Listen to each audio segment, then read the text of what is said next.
Bonjour Pierre. Benoît. Bonjour Jean-François. Bonjour Benoît. Alors il y a, je crois, et vous me le confirmerez Jean-François, de plus en plus de chasseurs qui ont des territoires et qui installent des caméras de surveillance pour pouvoir observer les animaux la nuit quand ils ne sont pas là. Bushnell a sorti donc la Trophycam. Tout à fait. Pierre, est-ce que tu peux nous présenter la Trophycam et Jean-François nous expliquer qui sont les chasseurs et quel type d'utilisation est-ce qu'ils font des caméras de surveillance? Alors ici on a le meilleur élément de la gamme Bushnell, Oui. c'est le Trophycam Wireless. On va trouver dans cet appareil différents éléments. Le premier c'est les LED noirs ici. Il y a deux déclinaisons possibles dans la gamme Bushnell. Il y a les dites no glow qui vont avoir un léger scintillement, des petites LED rouges, ou alors des LED noirs qui vont, lorsqu'elles vont flasher de nuit, permettront de flasher de manière furtive et d'être invisibles à la fois pour les animaux et pour les bipèdes. Les humains. Exactement. On a ensuite un petit élément ici qui permet de capter en fait, la luminosité ambiante de jour ou de nuit, qui déclenchera la LED. Et puis l'appareil photo qui est ici et le capteur qui permet de détecter le mouvement ou les différences de température. Ensuite, on a un menu qui est assez simple, qui permet de régler en fonction des configurations qu'on va choisir. Ici, pour le wireless, on peut choisir la taille d'image entre 3 et 5 mégapixels, des vidéos en HD ou en définition un petit peu moindre. On choisit donc la qualité de la photo, la durée des vidéos, l'intervalle entre chaque photo. On va également pouvoir solliciter une fonction qui s'appelle le field scan, c'est-à-dire que même s'il n'y a aucun déclenchement, on veut savoir sur un ou deux créneaux horaires qui seront présélectionnés entre 10h et 11h, entre 19h et 20h. On va lui demander toutes les 10 minutes ou toutes les minutes de prendre une photo, même s'il ne se passe rien. Comme ça, on est sûr de ce qu'il y a chez soi à tel moment.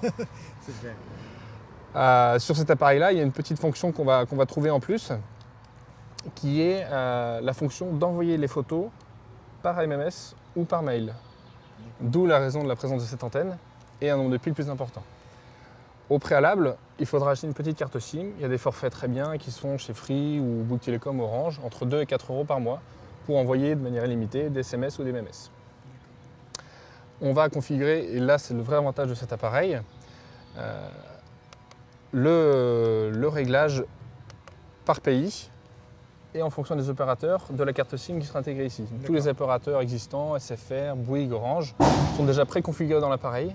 Vous allez choisir le pays, l'opérateur, vous rentrez votre numéro de téléphone, vous fermez et ça y est, c'est en route, c'est parti. Donc c'est vraiment très facile et très simple à utiliser.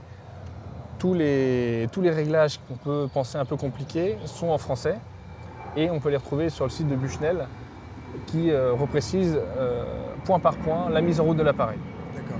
Jean-François, vous avez régulièrement des chasseurs qui vous font des demandes de caméras de surveillance? Oui. Oui, les chasseurs équipent leur territoire de caméras simplement pour bien vérifier la quantité de gibier, les mouvements du gibier qu'il y a. Effectivement, comme disait Pierre tout à l'heure, aussi les mouvements de certains humains qui pourraient venir sur les territoires. Sur l'utilité, alors ils s'en vont aussi à d'autres personnes que des chasseurs. Tout à fait. Pour la sécurité.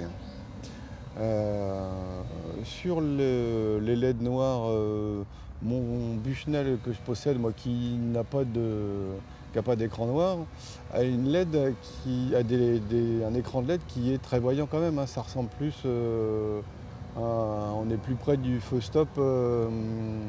Ça fait bien rouge.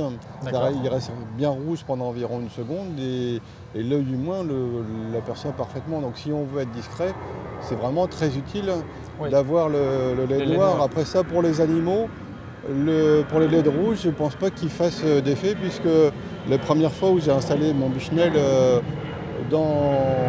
sur un grand terrain, sur ma précédente maison, qui était à hauteur, j'avais installé sous un nif dont la tête était tombée. Et ma première image était celle d'un chevreuil qui venait poser son nez sur l'appareil.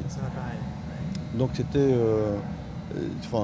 le rouge gêne pas les animaux, mais les humains. Et puis sur Bushnell, alors après sur le retour, on a du SAV tant que c'est sous garantie. Tout à fait.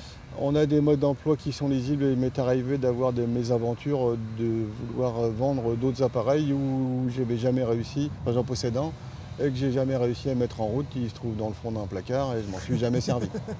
Donc Bushnell est quand même le plus grand, les modes d'emploi français sont édités chez eux d'origine, c'est pas un accessoire, puisqu'ils sont obligatoires pour le marché canadien.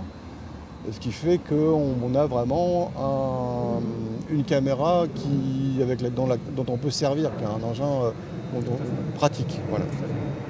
Il y a un dernier élément, c'est comme ça envoie les photos, au même titre qu'un téléphone, quand vous avez un iPhone ou autre, ça prend des photos d'une très bonne qualité. Oui. Et quand ça les transmet, ça va réduire la qualité. C'est-à-dire que le poids de l'image. Le poids de l'image. Donc on va perdre en qualité. On va recevoir la photo si par exemple on a un beau chevreuil qui passe, mais on n'est pas sûr de la façon dont est configuré son trophée. On va recevoir la photo et pour avoir la qualité originale, on va récupérer la carte SD. Ouais. Et là, on aura le format 8 mégapixels. Exactement. C'est-à-dire que les images sont envoyées, mais en plus elles sont stockées dans l'appareil. Exactement. À 8 millions de pixels. Tout à fait. Ouais. Non, mais les qualités d'image n'ont jamais été défaillantes. On arrive à tirer un modèle qui est plus ancien. Alors, j'ai jamais regardé le nombre de pistolets, c'est le petit boîtier noir standard d'aujourd'hui. On fait un A4 correct, bon, c'est pas une image d'art, mais on se fait un A4 couleur au noir et blanc tout à fait correct. Petit conseil pour ce qui est de piéger des humains qui viendraient sur un territoire ou pour braconner ou pour dérober des objets. Il faut faire attention que ces outils, ces photos auront une valeur légale uniquement si elles sont prises sur un domaine privé. Si vous prenez une photo sur un domaine public, c'est interdit de prendre des photos sur le domaine public. C'est déjà interdit et ensuite ça n'a aucune valeur légale en cas de poursuite judiciaire. Non mais on n'a pas le droit. Bon, et dans ce cas-là, on va peut-être pas se prendre en photo tout de suite.